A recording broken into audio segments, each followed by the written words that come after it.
All rise. Veuillez vous lever.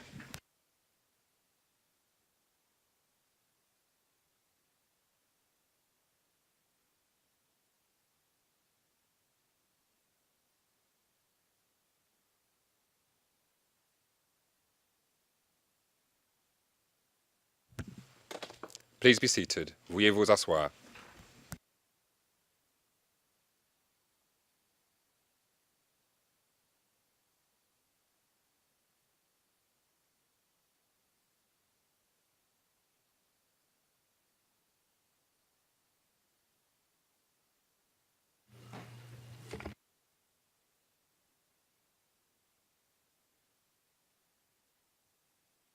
I'm informed that the what's called the lost part of the transcript will be inserted and put into the published version. We'll get later today or tomorrow.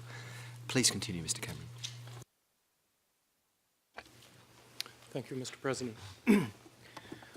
At the commencement of the lunch break, I had completed dealing with some of the characteristics of the green network phones, the red network phones, and the blue network phones.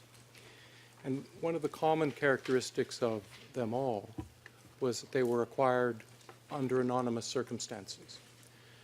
And so for the next perhaps 10 minutes or so, I'd like to deal in broad brushstrokes with the third area of the case, which I had described as relating to attribution or the identity of the accused.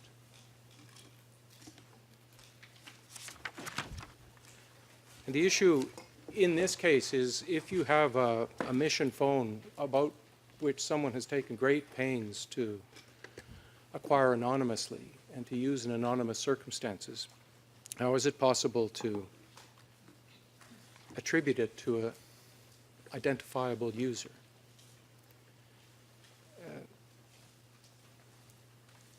Essentially, at least for the mission phones, this relies upon an analytical technique known as collocation. Collocation arises when two phones are used in conjunction with each other, and the manner of their use will lead somebody to infer that they're used by a single person as opposed to two different people. So the basic theory is that if a phone, a personal phone for instance, carried by one of the accused, can be attributed to him by some of the usual methods, perhaps a subscriber record, or if that phone is left with a medical practitioner as a return number or on other documents. And the comparison between the use of the identifiable phone and the covert phone is such that a conclusion can be drawn that they are operated by the same user, then the next logical inference is that the covert phone is inextricably connected with the same person using the identifiable phone. There are two main factors relevant to reveal a single user of both phones.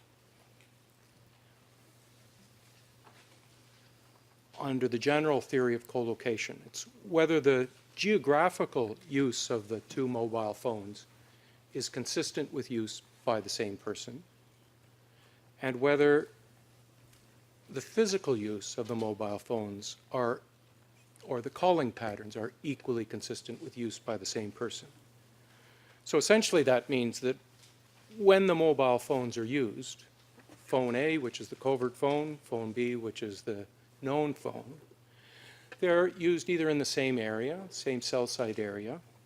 When the calls are close in time, a call is made from the covert phone A, another call close in time made from the covert phone B, and they're in basically the same area. And at other times, if the time between the two usage of the two phones is greater, whether it's possible for the user to have traveled from one area to another. As well, a third stricture is that there should be no calls between the two mobile phones, which would lend support to the proposition that they weren't being used by a single user. Co-locating phones often share the same geographic profile. This means that two or more phones used by a single user would frequent the same locations over the same period of time, such as a home or a work address. So the way to attribute a network phone is to see whether it co-locates with a mobile used by a single person as a personal phone. Personal phone is one that is used in daily matters, including contact with friends, family, and legitimate business associates. I expect the evidence to show that the accused Ayyash and Badruddin each used several personal phones for daily personal matters, either prior to or during the use of network phones which were traceable to them and which co-located with the network phones and shared the same geographic profile. In essence, these two accused carried their personal phones and used them to contact family and friends, while at the same time using the network phones to contact each other in furtherance of the conspiracy. I expect the evidence will show that the accused Ayyash used 11 phones in total, 2 landlines, 5 personal mobile phones, or PMPs, and 4 mission phones. You'll hear over the course of my coming remarks that he possessed a green phone, which you've already heard, a red phone, a blue phone, and a yellow phone. In fact, the evidence may show that he in fact possessed two yellow phones, but I'll leave that aside for the moment. Badruddin, as you've already heard, used a total of 13 mobile phones over a long span of time from 1997 until 2009. One of these was his green mission phone, used in the fall of 2004 until the day of the attack. 2 of Badruddin's phones were personal mobile phones, which he used primarily to contact girlfriends and university associates. The remaining 9, curiously enough, were used predominantly to contact business associates and political affiliates. And I mentioned SMPs, or sequential mobile phones, earlier on and said that I would set them aside. I'll come back to them now. Those are phones that are used seriatim over a period of time. As one is dropped, another one is activated almost immediately, and it carries on. Sometimes Mr. Badruddin would use phones for as little as 19 days. In essence, the attribution of a covert network phone consists of 2 parts. The first is a body of factual evidence which would be introduced to ascribe the PMP, or personal phone, to the accused, or an identified user. Second, analytical evidence would then be presented to show that the relationship between the use of the PMP and the mission phone is sufficiently strong to support the conclusion that the user of the two is a single person. Now, the factual evidence relevant to identifying the user of a non-mission phone can take a wide variety of forms, and does in this case. There are, in some circumstances, subscriber information. There are sundry documents available, such as if the user left the number as in a vehicle registration form or a banking document. And other types of evidence can link a user to a personal mobile phone are examination of his contact profile of the phone user. If a particular user contacts family members, friends, or business associates over a prolonged period of time, or the same friends and business associates contact him, then depending upon the strength of the evidence, it may ground an inference as to the identity of the user. Another indicator of the identity of a user of a personal mobile phone can be through text messages sent either by the user or received by him, which can identify things like birth dates, if there's a happy birthday salutation, or the name or nickname of the actual user. These various types of evidence, of course, can be used in combination, one with the other, to support a reliable interest as to who was using the phone. This evidence linking personal mobile phones to the accused will involve a painstaking presentation of many, many individual pieces of evidence. Over the course of the proceedings, these separate and sometimes seemingly unconnected pieces of evidence will assemble themselves to reveal a reliable identification of the user. Once that picture emerges, then the next step, as I've mentioned, is to present evidence that the identified phone collocates with a mission phone. If so, it will then be open for you to conclude that the identified user of the personal phone is the same person as the user of the covert mission phone.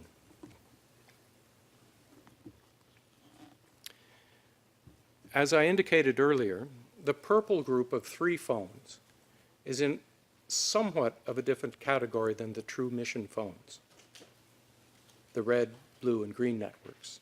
The purple phones were used by the accused Onesi and Sabra, as well as their co-conspirator Hassan Merai, both as communication tools among themselves for the purpose of furthering the conspiracy, but also for personal matters. The evidence attributing these phones to these 3 men does not necessarily involve a co-location analysis, but a factual combination of witness testimony, documents, contact profiles, geographic profiles, and text message content. Message from the English booth. The Arabic interpreters are finding the speed difficult to follow.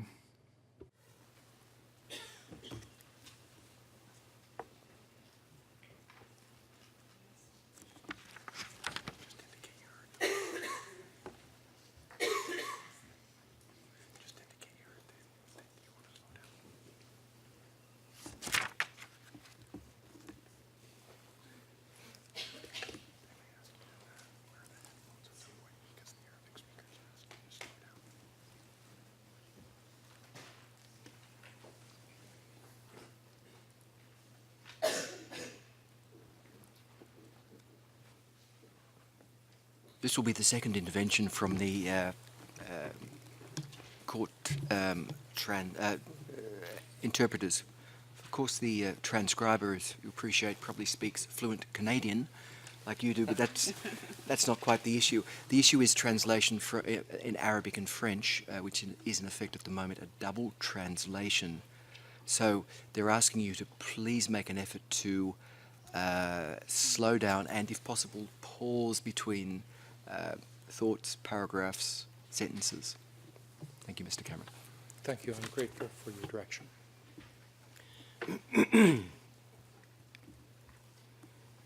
I'm going to turn now to a different area and away from the theoretical analysis of attribution.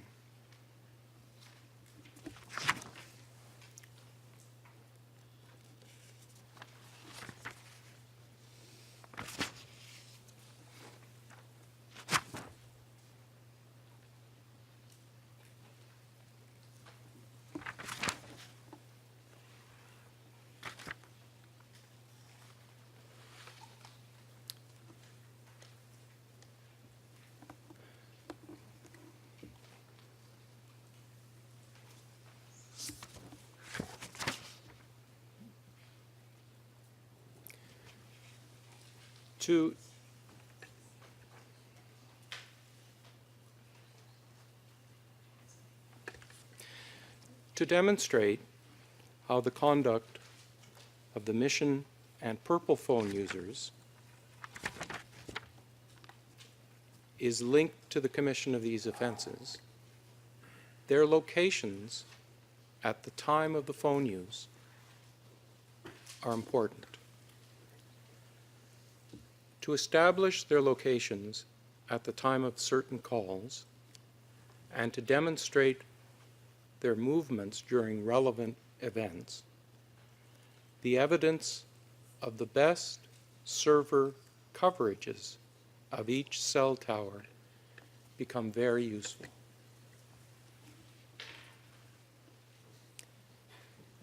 Best server coverage is a computerized prediction by the company, either Alpha or MTC, to ensure that it has established a sufficient number and type of cell tower masts in an area to provide uninterrupted service for its customers.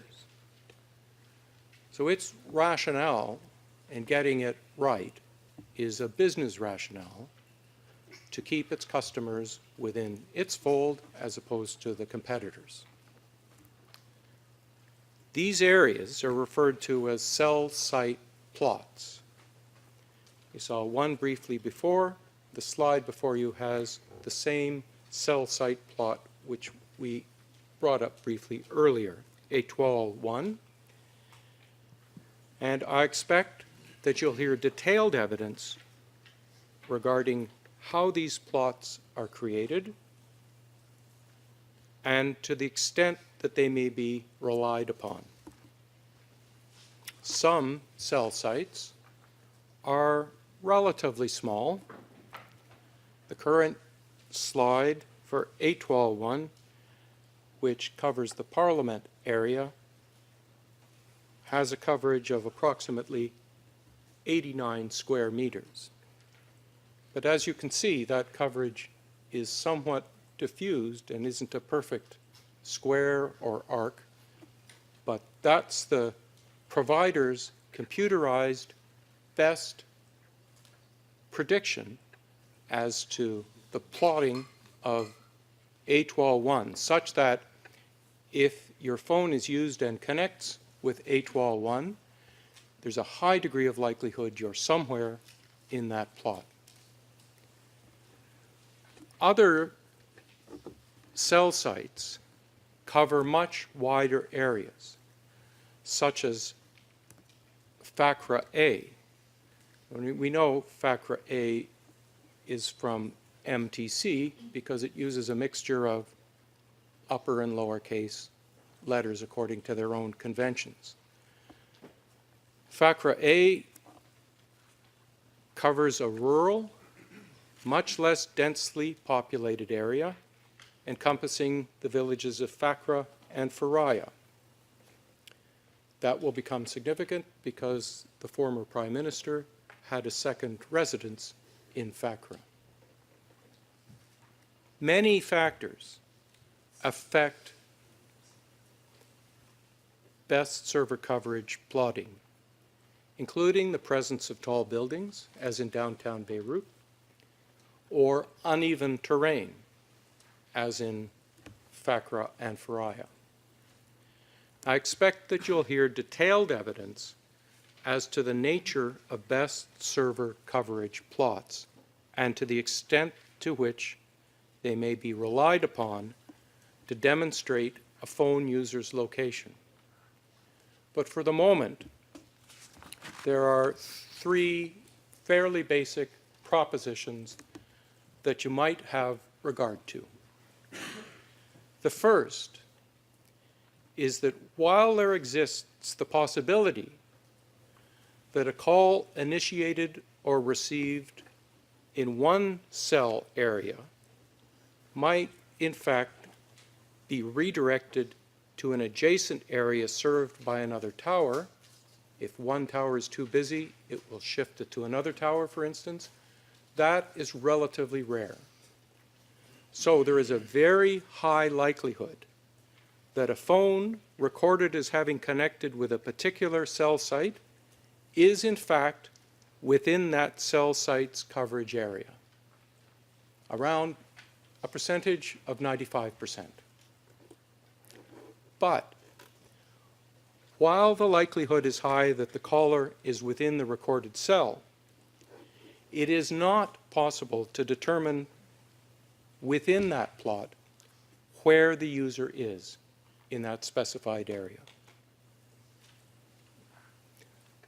Further caveat is that only the data recording the cell site hit by the mobile phone at the start of a call is available.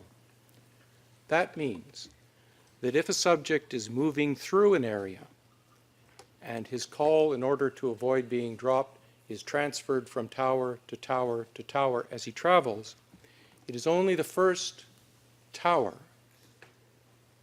which we have reliable records for. It's our understanding that subsequent towers, or end towers, were not preserved by the service providers in Lebanon at the material time.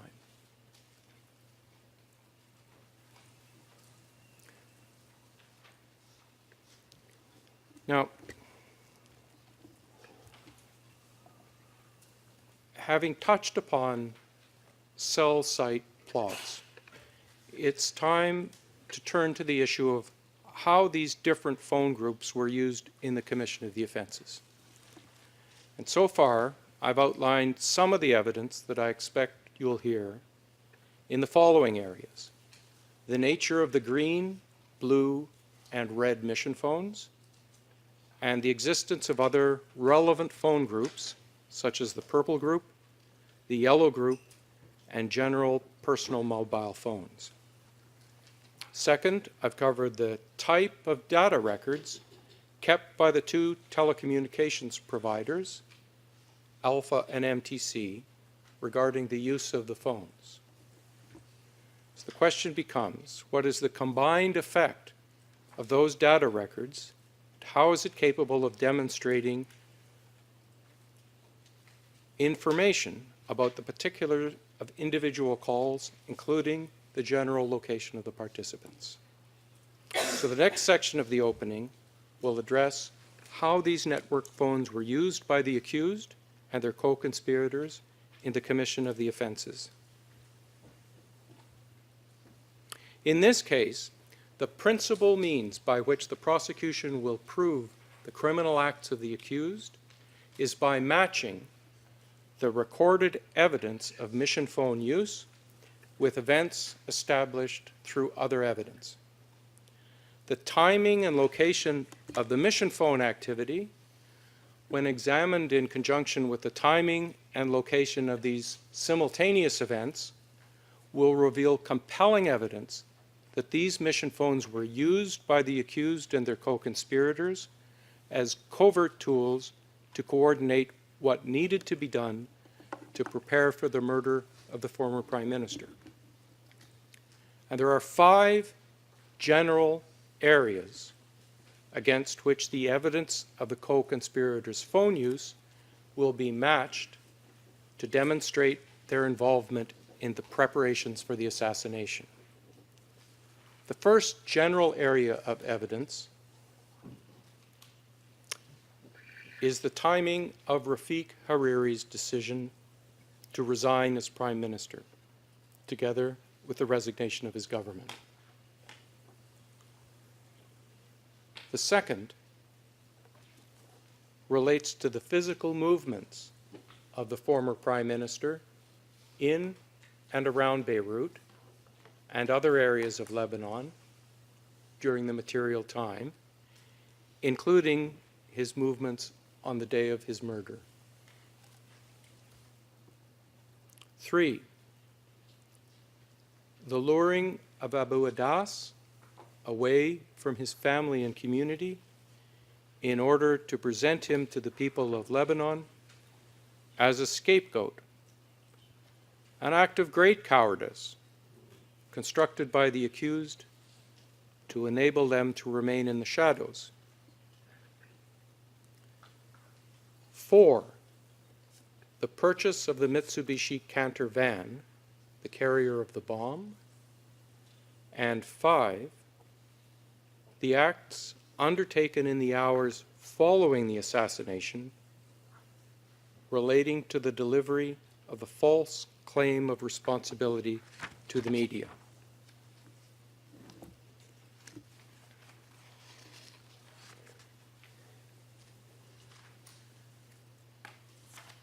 These areas of evidence occur over the course of a 4.5-month period.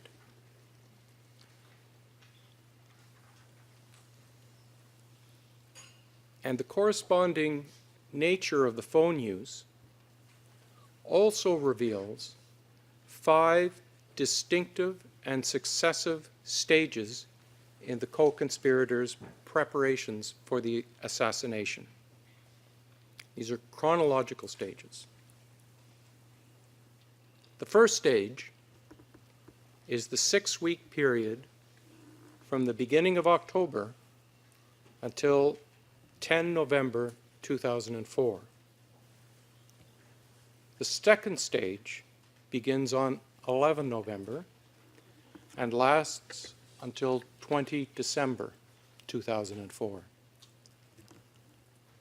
The third stage begins on 21 December 2004 until 13 January 2005. The fourth stage begins on 14 January and ends on 7 February 2005. And the fifth and final stage begins on 8 February and ends on 14 February 2005.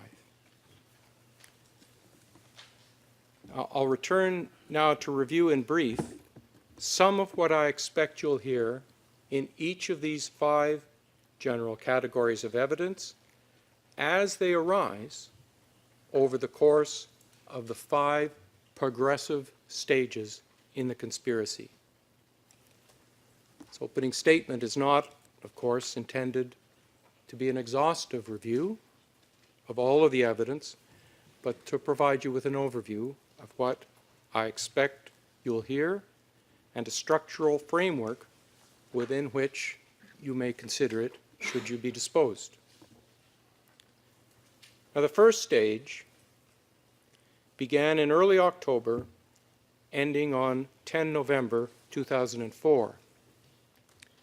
And it is during this period that the Prime Minister resigns and that 2 very important tools of the co-conspirators are established. Tools which were used throughout the conspiracy right up to the minutes before Rafiq Hariri's murder. In mid-September 2004, Prime Minister Hariri spoke publicly about his government's resignation in the coming weeks. A press release dated 13 September 2004 referred to comments made by the Prime Minister in Barcelona, where he received a United Nations Award for Reconstruction. The press release included the statement, quote, "This government will resign by the end of the month. It will be up to Parliament to decide whether or not I am involved in forming a new government," close quote. You'll recall that in my description of the anticipated evidence relating to the Green Phone network, that it originally consisted of 18 phones acquired in July and August 2004. By October 1st, the group of 5 phones that had been used in July and August fell quiet and remained virtually silent, with the minor exceptions I referred you to earlier. From October 1st until well after February 14 in 2005, actually into April 2005. None of the other phones were used during that period except the 3 green phones that I expect the evidence to show are attributable to the accused Mr. Badruddin, Mr. Ayyash, as well as their co-conspirator, Mr. Merai. So, out of this group of 18 post-paid phones, all of which continued to be paid for each month, someone or something managed their use so that this network of 3 phones was carved out from the maintained set. which was put into effect almost to the day when the Prime Minister had earlier indicated he would resign. The Prime Minister did not, in fact, resign on 1st of October 2004. The press releases issued in early October 2004 described a process of consultative efforts engaged in by the Prime Minister to form what he referred to as a national unity government. It was during this period that the 3 initial Blue network phones were purchased, in or around the first week in October 2004, but not yet used.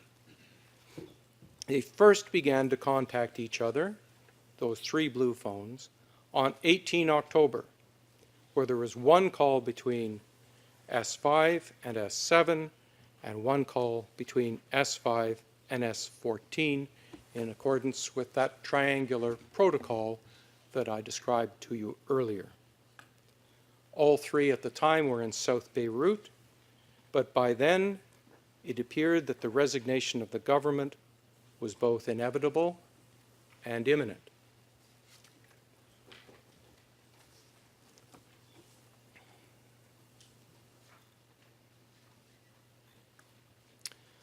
On October 19th, there was a 10-minute session of Parliament attended by the Prime Minister.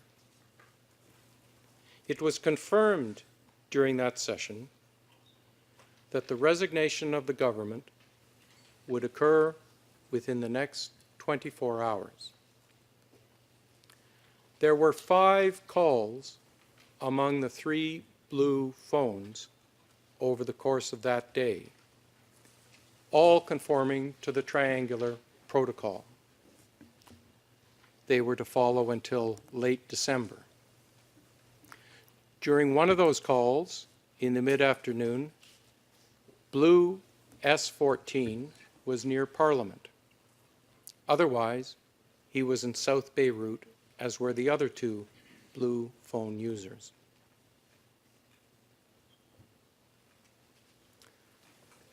On 20 October 2004, the Prime Minister formally resigned, personally and on behalf of his government. This was the first day that the Blue phones began to communicate with each other near areas in which the Prime Minister was present. Prime Minister Hariri was at his residence in Kuratum Palace between 8 o'clock in the morning and 10 o'clock. Blue S5 and Blue S7 began communicating with each other at 10:32 using cell sites just east of Kuratum Palace. I expect the evidence to show that Kuratum Palace is the name of Rafiq Hariri's residence, located at Madame Curie Street in Beirut. He had another residence in Fakra, about an hour's journey northeast of Beirut, which I'll come to later.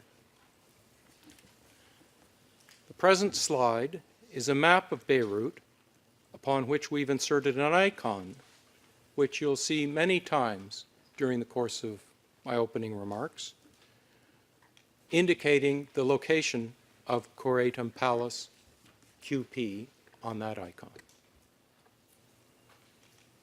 The next slide is an overview of the palace itself. The main building is a large, multi-storied building fronted by a formal garden. Within walled grounds, the whole Kuratum Palace complex includes a secondary building and a gatehouse. As well as being a private family home, the complex contains offices, a reception area, meeting rooms, and a security control room and other facilities. Some members of staff employed by Rafiq Hariri lived on site.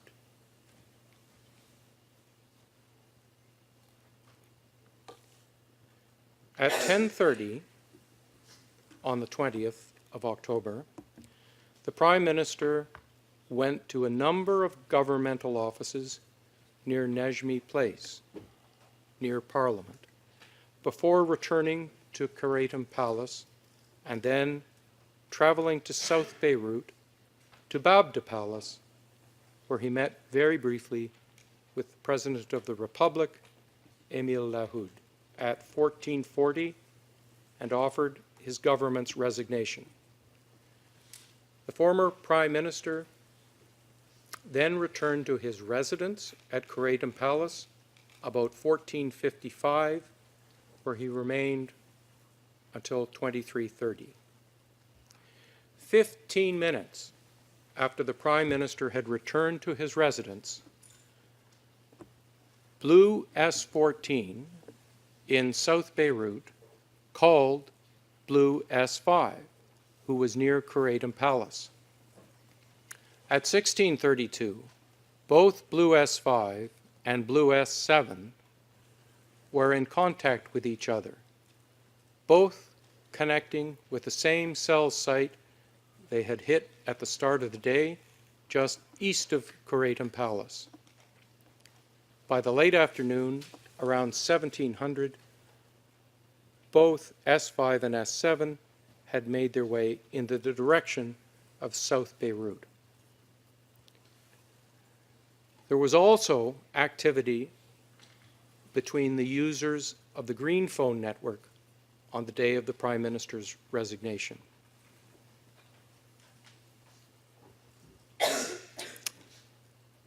This slide that appears before you now is in a format which will be repeated at various stages of my opening remarks. And so I'll try to familiarize yourself with the workings of it now. And it essentially has 5 features. The first is the underlying map, which will be shown to you in different views depending upon what's needed to be displayed. This one is of Beirut and its surrounding area. Second feature, you'll see icons locating relevant points on the maps. You can see there where Karatum Palace is, and the P to the right-hand side stands for Parliament. A title at the top left containing a date and time and information connected to the relevant factual event. At the bottom left is a table containing the details of particular calls. This is a shortened and simplified version of a call sequence table.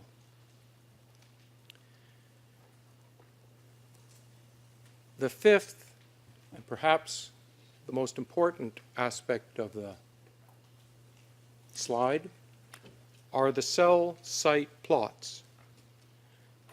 These are in colors corresponding to the various networks, together with identifiers indicating the location of the individual either making or receiving the call.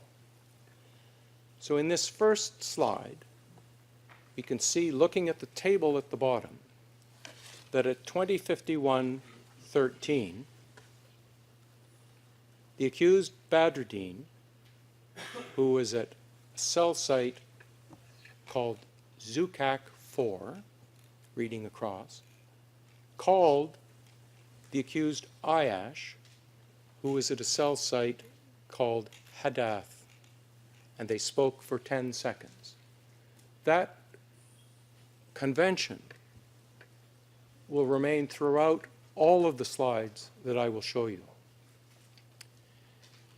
The area in which, at the top in green, under the label Badruddin, is the cell site to which the accused Badruddin's phone connected at the time that he made his call to the accused Ayyash.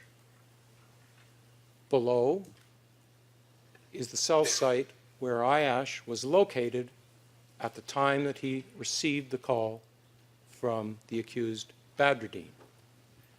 As it happens, Badruddin is in an area which you will come to understand is near or at the crime scene. So at 20:51:13, Badruddin, near the crime scene, called Ayyash on the Green Network phone when Ayyash was in South Beirut.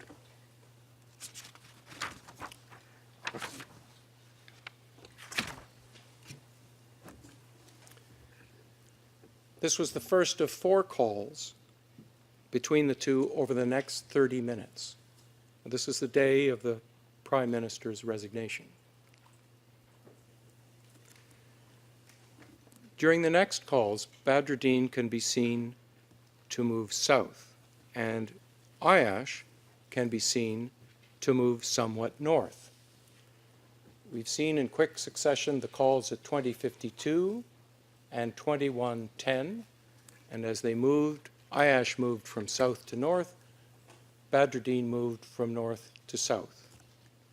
Eventually, they both ended up at 21:19, connecting with a single cell known as CHIA-2, CHIAH2, which has a best server coverage footprint, which is about average for the Beirut area, of approximately 100 square meters.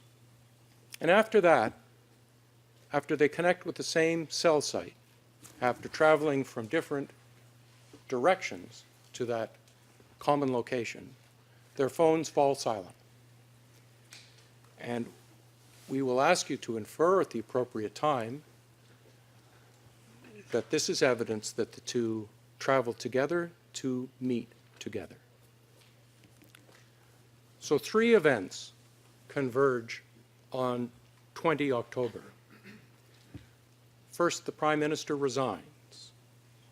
Second, the Blue Network phones contact each other for the very first time in the area of his residence. And third, that it appears that 2 of the accused, Ayyash and Badruddin, travel from opposite directions to a single location.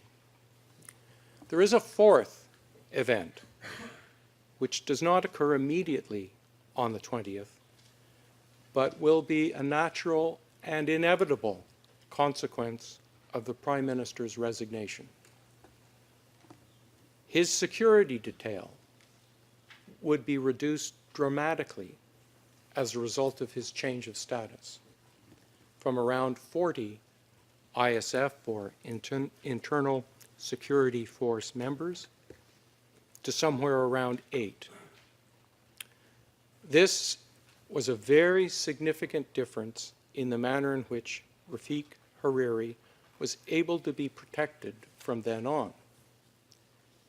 In fact, at the time of his death, you've heard from my learned colleague, Mr. Milne, there were 4 ISF, or internal security officers, with him. The rest of his convoy consisted of private security personnel hired by the Prime Minister, as well as medical personnel. You've heard about their terrible fate already. Following the first use of the Blue Network phones around Kuraitum Palace on 20 October 2004, the date of the Prime Minister's formal resignation, the 2 Blue phone users, S5 and S7, together began to frequent the vicinity and area of Kuraitum Palace and Parliament during the day and communicate back and forth with each other using their Blue phones.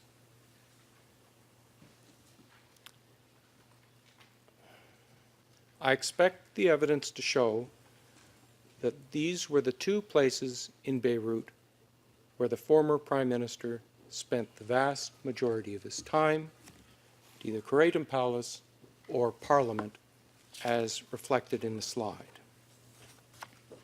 Earlier, I presented an aerial photograph of Khuratum Palace. The next slide is an overhead view of Nejmi Place.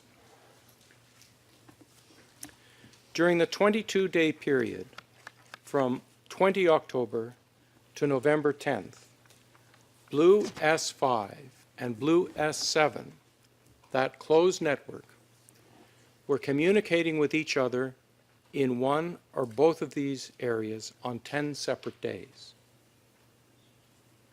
So in summary, it is in this first stage of the planning, perhaps triggered by the catalyst of the Prime Minister's widely anticipated resignation, that the blue network is created, that the green network is established, and there begins an initial process of watching the former Prime Minister. It is the position of the prosecution that there is strong evidence that the green and blue networks were established for the express purpose of planning and coordinating the execution of the Prime Minister following his resignation, and to begin to gather information about his movements to achieve that goal.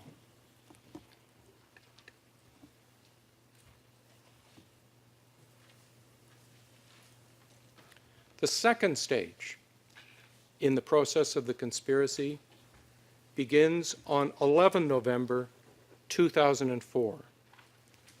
This is the date identified by the prosecution in count 1 of the indictment, the charge of conspiracy aimed at committing a terrorist act against Mustafa Badruddin and Salim Ayyash.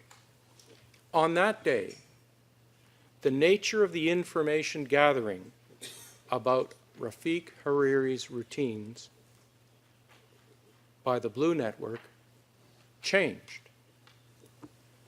This was the first day in which the two blue phones can be seen to follow Rafiq Hariri as he moved.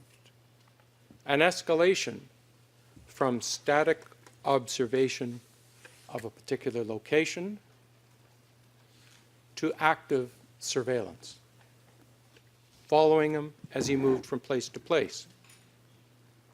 I expect the evidence to show that on 11 November 2004, the former Prime Minister spent the morning at Khuratum Palace before leaving at around 11:57 for the Beirut airport, where he arrived just before 12:20. The following slides, all in the format that I described earlier, illustrate the movements of S5 and S7.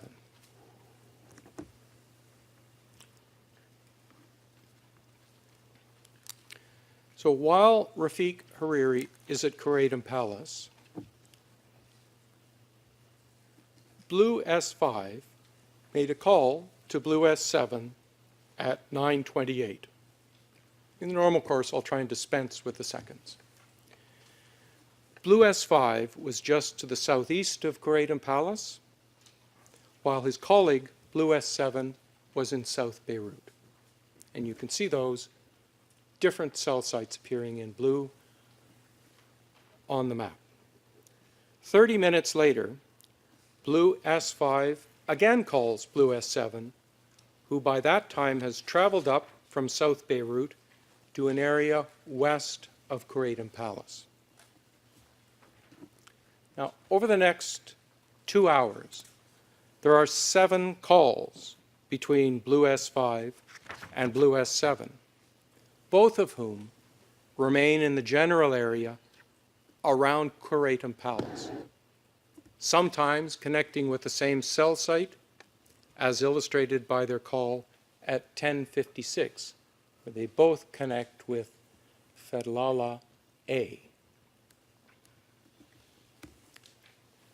At around 11:57, the former Prime Minister's convoy begins to leave Koredim Palace and travel south to the airport. I expect the evidence from those who are in a position to know his usual routes from Koredim Palace to Beirut Airport that the former Prime Minister most often used the routes appearing in this slide that appears before you now. 5 minutes after Rafiq Hariri's departure from Koredim Palace, Blue S5 called Blue S7.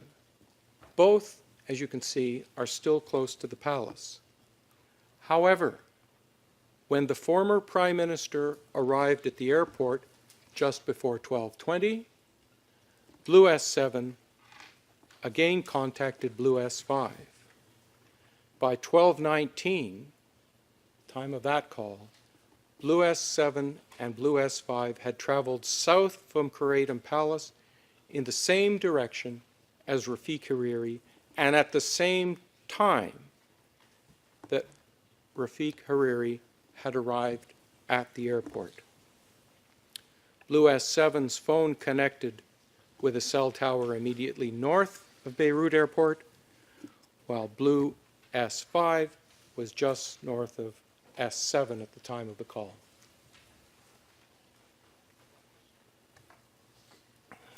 The former Prime Minister then left Lebanon by plane. Neither Blue S5 nor Blue S7 were used for the rest of the day. You will see many, many days of surveillance of the Prime Minister, both static and active, that will conform to that kind of pattern. The Prime Minister remained away from Lebanon from 11 November until 13 November. He was also away from 18 to 24 November. In contrast to the previous activity of the Blue Network, the call activity changed during the periods of his absence.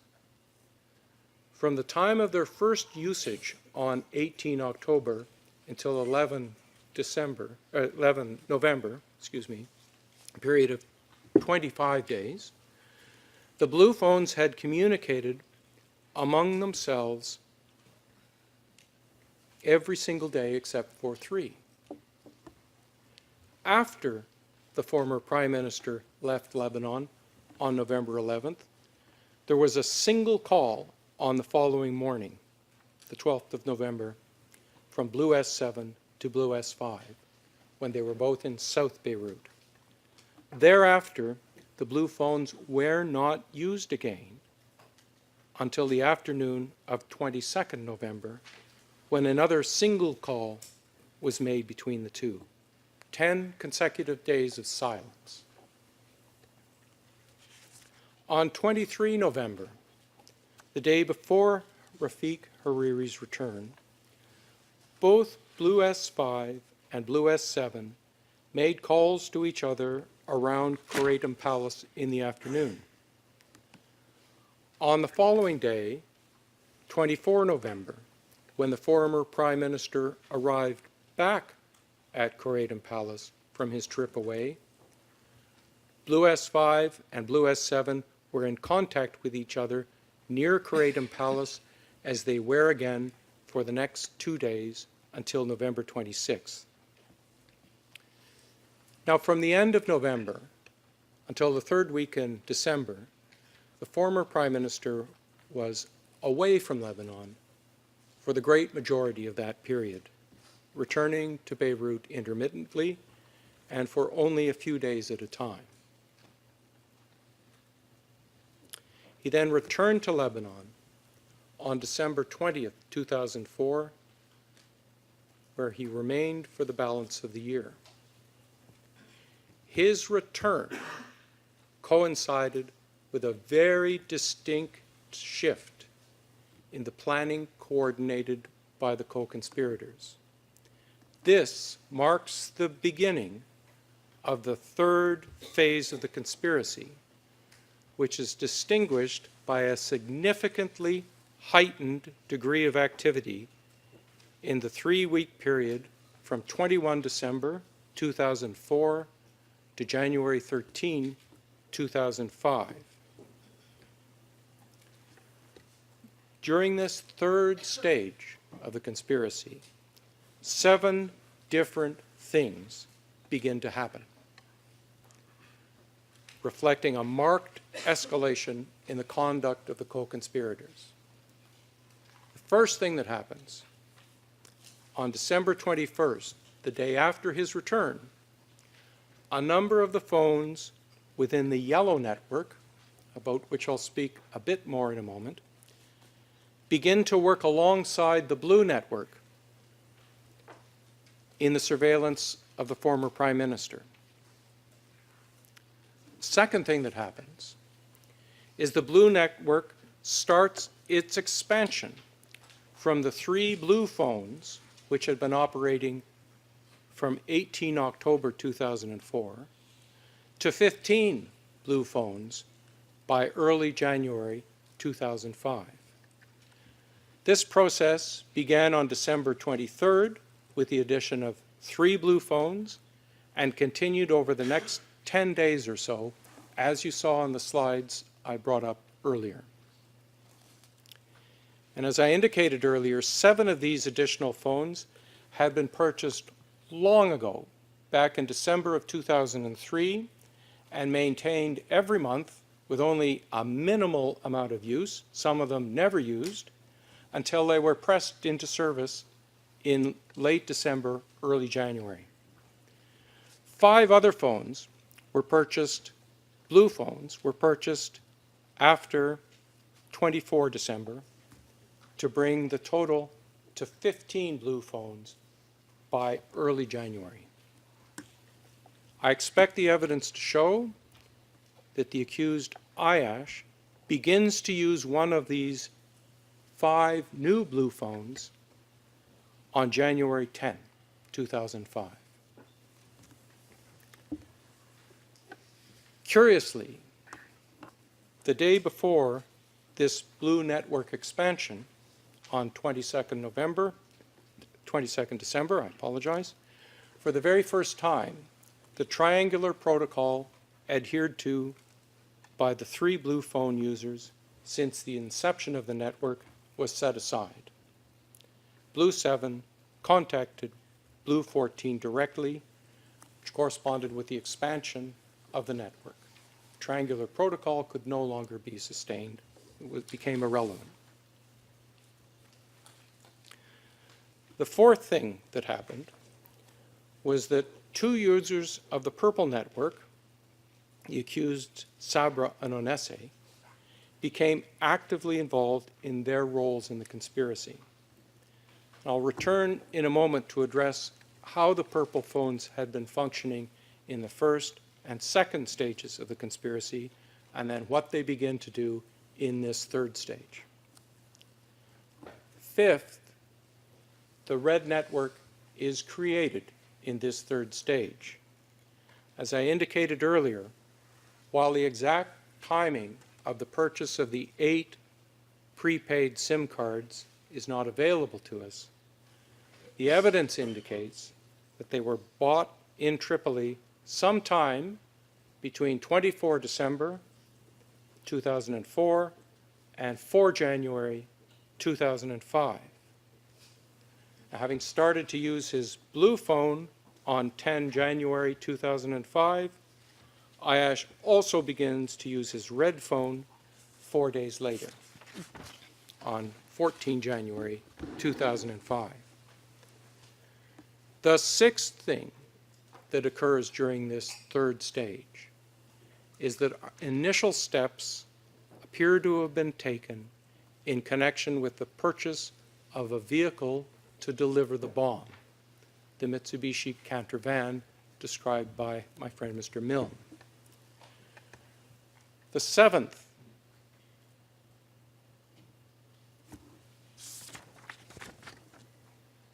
thing that happens during the third stage is the level of surveillance of Rafiq Hariri the day after he returns increases dramatically by the co-conspirators.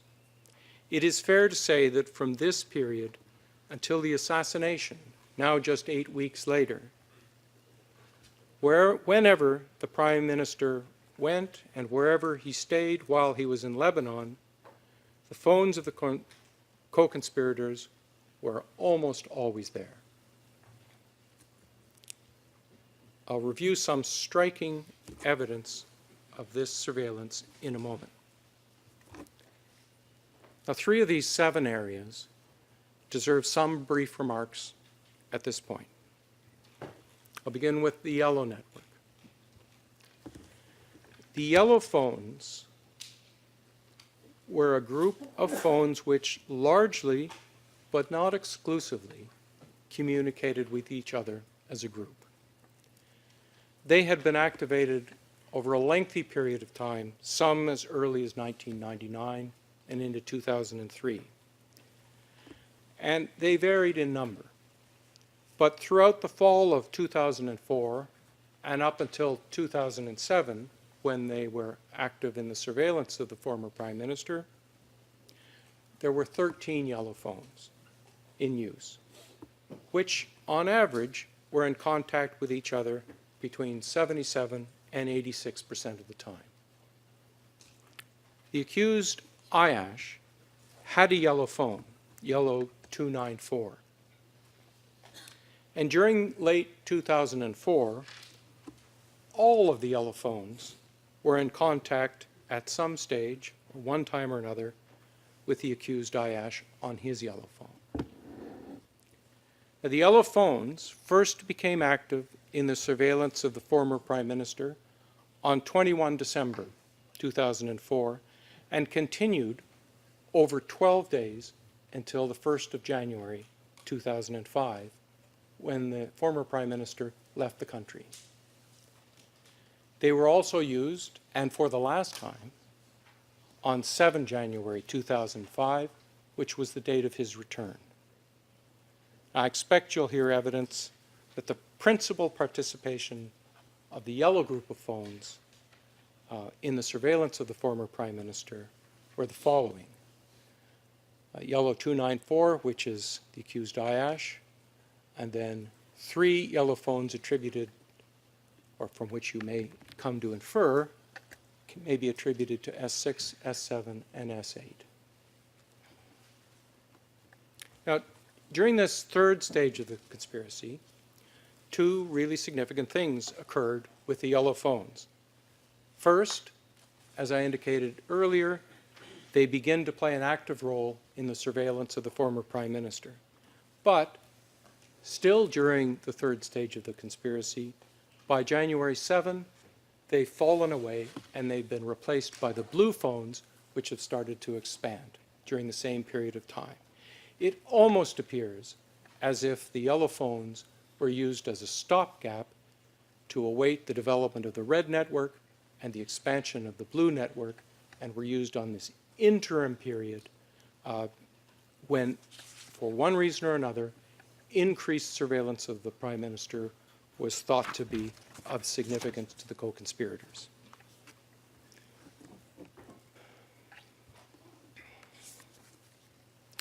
Now, the coordinated use of the yellow and blue phones in the surveillance of Rafiq Hariri can be illustrated by the events of 25 December 2004, Christmas Day. By this time, the blue network had been expanded to 6 phones by this stage, as of December 23rd. The blue network then consisted of 3 phones that you see on the left-hand side of that slide, S5, S7, and S14, which were the original group of 3 from October 18 to December 21st. And added to that are blue phones for S6, S8, and S9. So by the 25th, there are now 6 blue phones in the blue network. The yellow phones active on the day of the 25th appear at the bottom of the screen. Significantly, the phone possessed by Mr. Ayyash and another phone in the hands of S6. And it's important for the moment, and I'll explain a bit later, that S6 at this period of time has both a blue phone and a yellow phone. I expect the evidence to show that on the previous day, 24 December, the former Prime Minister left Kureitum Palace sometime around 1534 and arrived at his residence in Fakra around 1640. I expect the evidence will be that Rafiq Hariri customarily spent the final week of December with his family at their home in the village of Fakra so that they could relax together. In the normal course, this second home was approximately an hour's drive from Beirut. The village of Fakra is adjacent to its neighboring village Faraya in the Dursawan district of Mount Lebanon.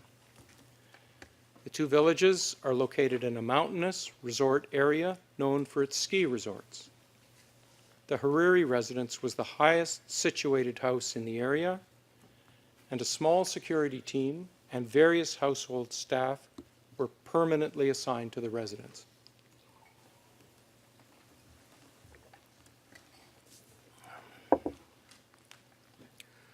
On December 25, 26, and 27, various of the co-conspirators, and in particular the accused Ayyash, on two of these 3 days, the 25th and 27th, were around the area of Rafiq Hariri's residence in Fakra.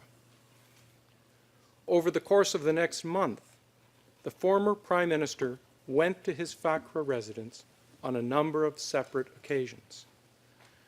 An analysis of the phone records for the yellow, blue, and later the red phones reveals that one or more of these network phones connected with cell sites in the area of Rafiq Hariri's residence in Fakra on 11 separate days between 25 December 2004 and 12 February 2005. None of the phones had ever connected with cell sites in that area before, and none did after 12 February 2005. On the vast majority of these days, the former Prime Minister was in fact at his Fakra residence. Now, the very first time that any of the network phones connected with cell sites in the area around Rafiq Hariri's second residence was on December 25th, when 4 co-conspirators, S5, S6, S7, and the accused Ayyash, each traveled to Faraya. They made a series of calls within their own networks, yellow to yellow, blue to blue, in keeping with their communications protocols. The following series of slides reflects the movements of the co-conspirators on 25 December. The table, now shifted to the lower right, has a highlighted area in yellow, and that signifies that those phones were part of the yellow network. If the text were in yellow, it would disappear against the white background. So at 10:11, Blue S6 called Blue S5, and they were both in South Beirut, as you can see from their cell site plots. 25 minutes later, at 10:36, Ayyash, on his yellow phone, calls S6. Ayyash was in South Beirut by this time, but yellow S6, as you can see from this additional slide, was en route to the Faraya area, north of Beirut. I expect the evidence as a whole will show you that the user of yellow S6 and blue S6 is the same person. 30 minutes later, at 11:06, Ayyash on his yellow phone calls yellow S8. S8 was in South Beirut, but Ayyash can now be seen to be making the same journey en route to the Faraya area. At 11:09, 11:22, and 11:27, there are a series of 3 calls between blue S6 and blue S5, both connecting with sites in the Faraya area. Blue S5 had last used his phone at 10:11 in South Beirut, but by 11:09, he had also traveled to Faraya. At 11:32, yellow Ayyash called yellow S6. By then, Ayyash, as you can see from the slide, had also reached Faraya, bringing the number of co-conspirators in the area to 3. There are then a series of calls beginning at 12:04 between yellow S6 in Faraya and yellow S8 in South Beirut. As you can see, the South Beirut tower, cell site tower being active. On the third call, S6 connects with the Faraya cell site. 3 minutes, 15 seconds after completing that call, yellow S6 switches his phone to his blue phone and calls S7. S7 is also in South Beirut, but it is telling that S6 yellow connected with exactly the same cell site as he had a few minutes later when he communicated as yellow S6, calling yellow S8. So that particular pair of calls or set illustrates 2 things. First, this and many other examples taken as a whole provide a strong basis for the inference that the user of yellow S6 and blue S6 is a single person. Second, it illustrates the adherence to the communications protocols followed by the co-conspirators. Network phones communicate with others in that particular group and not with phones in other networks. There are no examples of a yellow phone communicating with a blue phone during the time of the creation of the Blue Network on 18 October and throughout the material time. At 12:32:54, Ayyash, using his yellow phone, called S8 on his yellow phone. Ayyash's phone connected with the same cell tower that S6 had also connected with 2 minutes earlier. At 12:49, S6, switching from his blue phone back to his yellow phone and activating the same cell tower as before, Faraya 1, called S8 yellow in South Beirut. By 13:06, having received a call from S6 about 35 minutes earlier, S7 begins to travel in the direction of Faraya. By 14:01, he too was making calls from Faraya on his blue phone. There continued to be calls over the course of the day by 2 of the 4 co-conspirators in the Faraya area. By 14:17, Blue S6 used his phone in South Beirut. 21 minutes later, at 14:38, Yellow S6 connected with an adjacent cell tower in South Beirut. Evidence again that S6 possessed both blue and yellow phones. S7 made calls in the Faraya area 11 minutes after S6 appeared in South Beirut. Given the distance from Beirut to Faraya, it would be open to you to conclude that S6 and S7 had switched locations following the call from S6 to S7.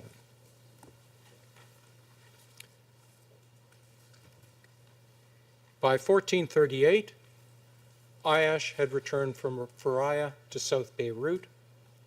By 1616, the third of the four men, Blue S5, had returned back in South Beirut, where he made a call to S7, who was still in the Faraya area. From that call until 1702, over a period of 45 minutes, the two made 6 further calls reflecting S7's continuing presence in Faraya. That was the last exchange of the blue telephones on that day.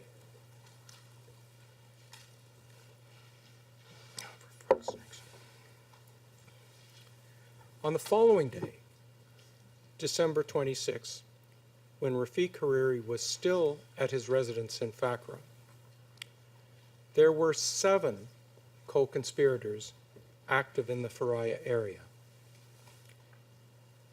Every one of the 6 blue network phones and an additional yellow phone, yellow 170, user of which did not appear often. 2 of the blue phone users, S6 and S8, also used their yellow phones when in Faraya to maintain conformity with the prescription against one network contacting a different network phone. The first co-conspirator to use his phone in that area was at 9:58 in the morning. It was blue S9. And there was telephone activity amongst the mission phones in the Faraya area until 1948 that day. On December 27, 2004, Rafiq Hariri returned from Fakra around 10 o'clock in the morning to Kratom Palace. I expect the evidence to show that between 07:57 and 15:59 in the afternoon, 6 co-conspirators, including the accused Ayyash, were active in the Faraya area, in the vicinity of Kratom Palace, and or along the route of travel between Beirut and Faraya. These 3 days are illustrative of the kind of surveillance that was devoted to the former Prime Minister on many of the days when he was present in Lebanon until the minutes before his assassination. The emergence of the yellow phones in the surveillance of the former Prime Minister was one of 3 things that I intended to review as areas of evidence relevant to the 3rd stage. The other 2 were the increased activity of the purple phones and the preliminary steps taken to acquire an appropriate vehicle to deliver the explosives. I can now turn to the purple phones, but I cannot complete that section of the evidence in the remaining 6 minutes. So I'm entirely in your hands.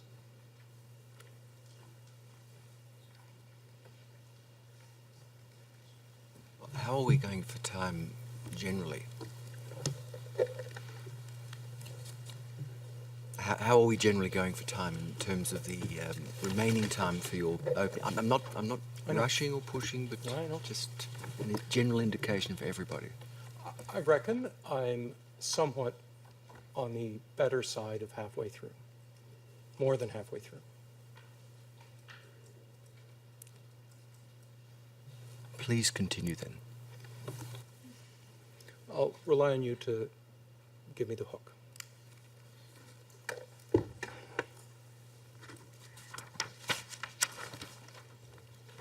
I'll turn to the purple phones now.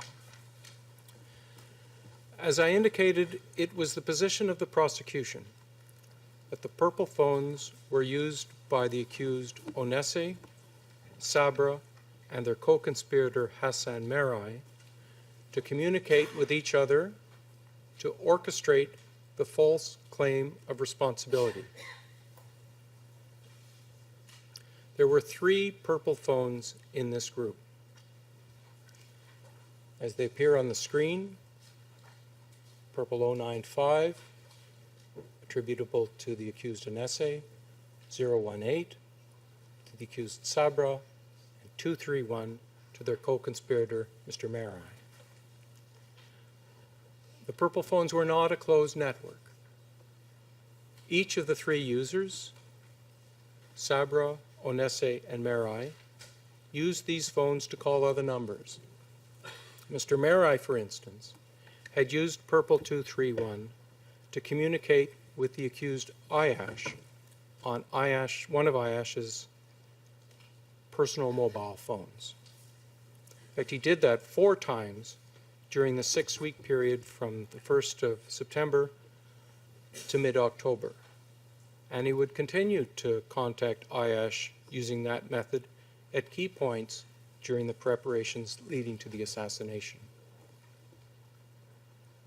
There was also a history of contact between Mr. Marai and Mr. Onese, as well as between Mr. Marai and Mr. Sabra.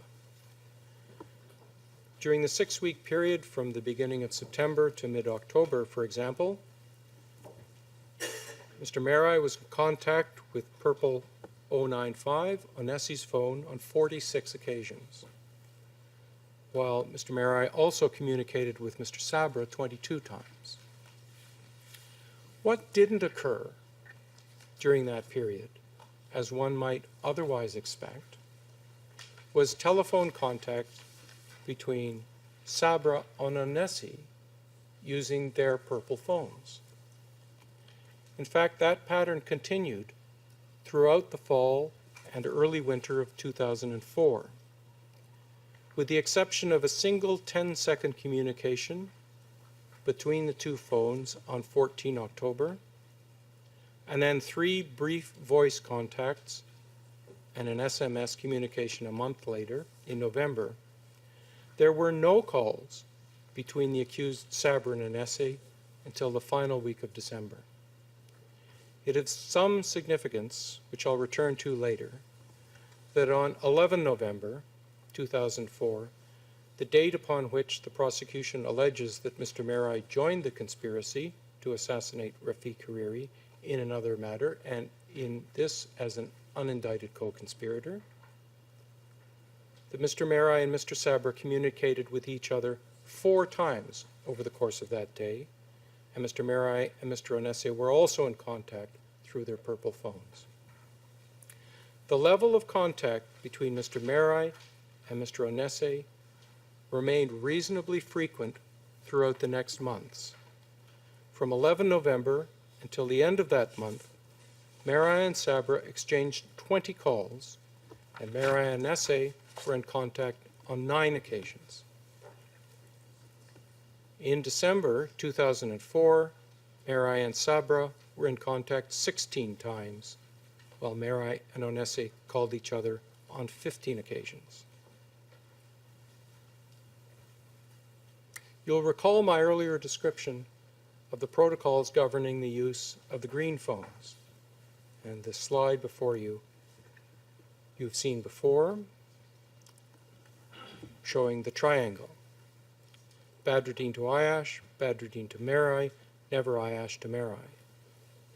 Although parenthetically, I would add that when the need appears to have arisen, Marai and Ayyash had that alternative route to communicate through Mr. Marai's purple phone and Mr. Ayyash's mobile. But on the green network, the protocol was adhered to strictly. You'll also recall the initial 3 blue phones, which conformed to the same calling protocol. S5 to S14, S5 to S7, never S7 to 14. So while the purple phones were not a closed network like the blue and green networks, because they were used to communicate with outside numbers, nevertheless, with only a few very isolated exceptions, these 3 phones conform to a very similar calling pattern. Mr. Marai would call Mr. Sabra, and vice versa, the same between Mr. Marian Onese, but virtually no calls between Mr. Sabra and Mr. Onese using the purple phones. Those call patterns changed significantly in late December. Why? I expect the evidence to show the answer to be Ahmed Abu Adas. As you know, Abu Adas is the figure appearing in the videotape that was provided to Al Jazeera in the hours following the assassination. We know some things about Abu Adas, some of which I'll review for you now. I expect the evidence to reveal one other very significant thing about him, which I'll bring to your attention when I come to the events of February the 14th. Abu Adas was born in 1982 in Saudi Arabia, which made him 22 years old in February of 2005. He was a Palestinian and a Sunni Muslim. He and his family moved to the Tariq el-Jadeh neighborhood of Beirut near the Arab University in 1991. Abu Adas was unmarried and lived with his immediate family. He went to a school in Beirut, and after leaving, took several computer training courses and had a series of jobs. He did not have a mobile phone, but there was a landline telephone in the family residence. Sometime around 2000 to 2002, he became more committed religiously and frequently attended the Arab University Mosque close to his home. He was described by those who knew him best as generous but a little naive. Abu Adas vanished on 16 January 2005 and was never heard from again. The evidence of what happened in December 2004 and early January 2005 comes from his family members, both as to their own observations and as to what Abu Adas related to them.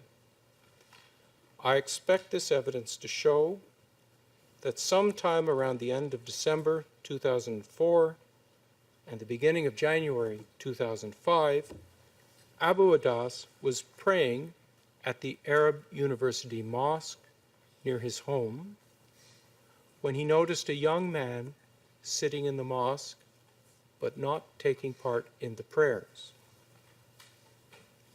After prayers, the young man approached Abu Adas and introduced himself as Muhammad.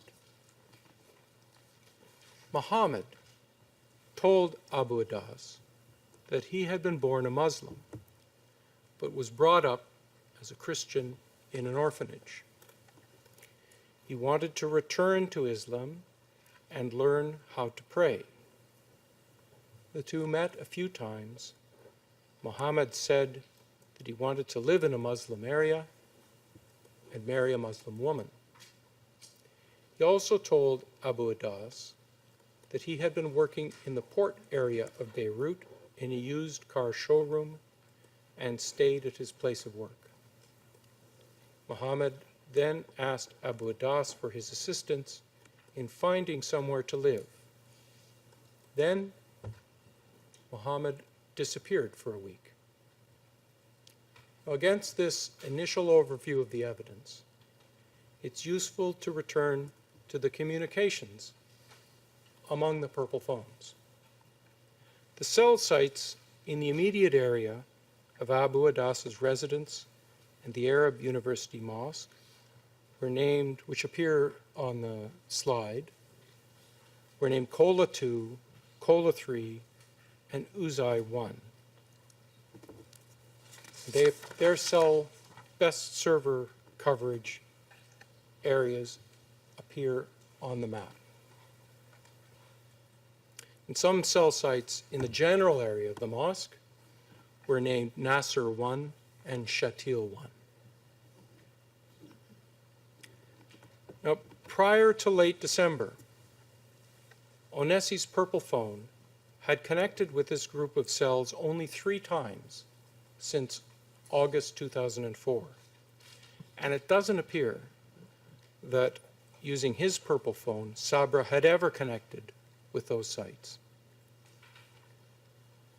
On 22nd December 2004, just before noon, Onesi, using his purple phone, was in South Beirut. By 1400, Onesi's phone activated cell towers near Abu Adas's mosque for the very first time. From that area, he made 3 calls over a period of an hour, 12 minutes, including an 80-second call to Merai using their purple phones. The next time that Onesi connected with a cell site in the area of the Arab University Mosque, where Abu Adas prayed, was 1 week later, on 29 December 2004. At 12:38, Onesi's purple phone reflected he was in South Beirut. At some point after that, he moved to the area of the Arab University Mosque, where he connected with cell towers in that vicinity by 1526. By 1543, he was back in South Beirut. This gap of 1 week corresponds with the evidence from Abu Adas's family that the young man named Muhammad had disappeared for a week. It is the position of the prosecution, when all the evidence is considered in its totality, that the accused Onesi was in fact Muhammad. I expect the evidence to show that when Abu Adas met Muhammad again after that week's absence, Muhammad explained that he'd been sick and that he did not have a phone. Some days after his reappearance, Muhammad again disappeared for a second time. Now, having reappeared on December 29, on the following day, the 30th of December, Onesi returned to the area of the mosque. For the first time,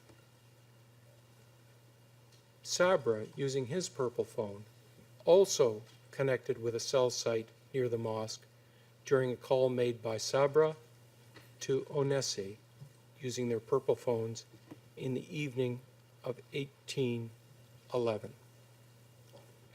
By 1949 and 2045, respectively, Sabra and Onesi were back in South Beirut. In addition to his communication with Sabra, Onesi had also called Merai using his purple phone 3 times over the course of the day. Earlier, I'd reviewed the call patterns of Merai, Onesi, and Sabra as similar to the pattern seen in the early blue-green phone contact protocols. Purple 018, which was Sabra, and Onesi appear to have set aside the communication silence between them on 24 December, when, for some unknown reason, Onesi in South Beirut phoned Sabra when Sabra was in Tripoli. Their contact on 30 December through their purple phones represented only their second call in 6 days. The frequency of their communications was about to increase sharply.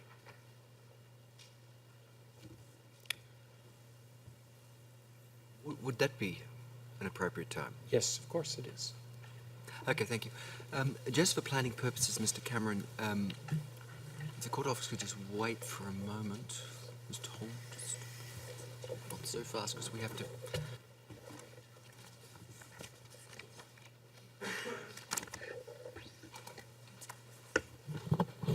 Just in terms of planning purposes, in terms of hours,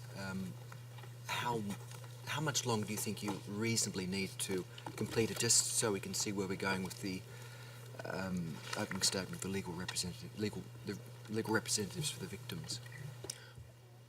I would reckon I'm about 70% of the way through. And if the goal were to be to conclude my opening remarks and to incorporate, given the amount of time estimated by the legal representative for victims, to conclude both of those by tomorrow, I think we're in good shape to do that. If you wanted to do more, then I don't know how much more we could accomplish in the coming day.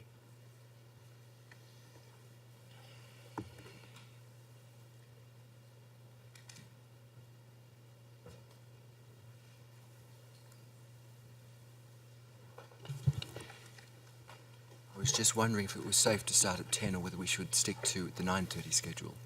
I think what you're saying, 9:30 would be safest.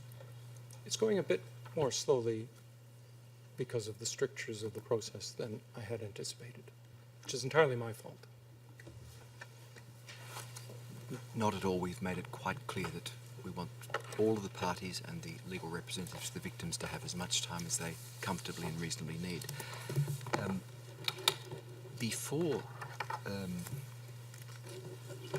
Okay, well, 9:30 I think is safer then for tomorrow morning. Thank you, Mr. Thank you. Cameron.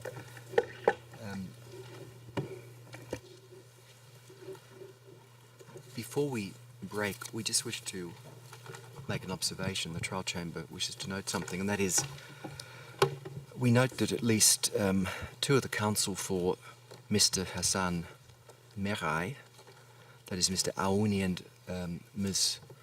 Lefrapper, were sitting in the public gallery during the first two sessions of today's proceedings, wearing, for reasons the trial chamber does not quite understand, their black advocates' robes or gowns. We, the trial chamber, don't consider that to be particularly respectful to the chamber, but we are glad to see that counsel for Mr. Merai, while remaining in the public gallery for the third session today, had removed their advocates' robes or gowns for this third session. Now, the chamber emphasises that it has an application before it from the prosecutor to join this case, the Ayyash case, with that of Mr. Merai's case. The opening in the Ayyash case is of course relevant to the case against Mr. Merai, as is fairly evident from the content of the prosecutor's opening statement. So we would just like to re-extend our invitation to counsel for Mr. Merai to sit within the body of the courtroom tomorrow as an observer to the proceedings. These proceedings, of course, also affect the interest of their client, Mr. Merai. The court will adjourn until 9:30 tomorrow morning. All rise. Veuillez vous lever.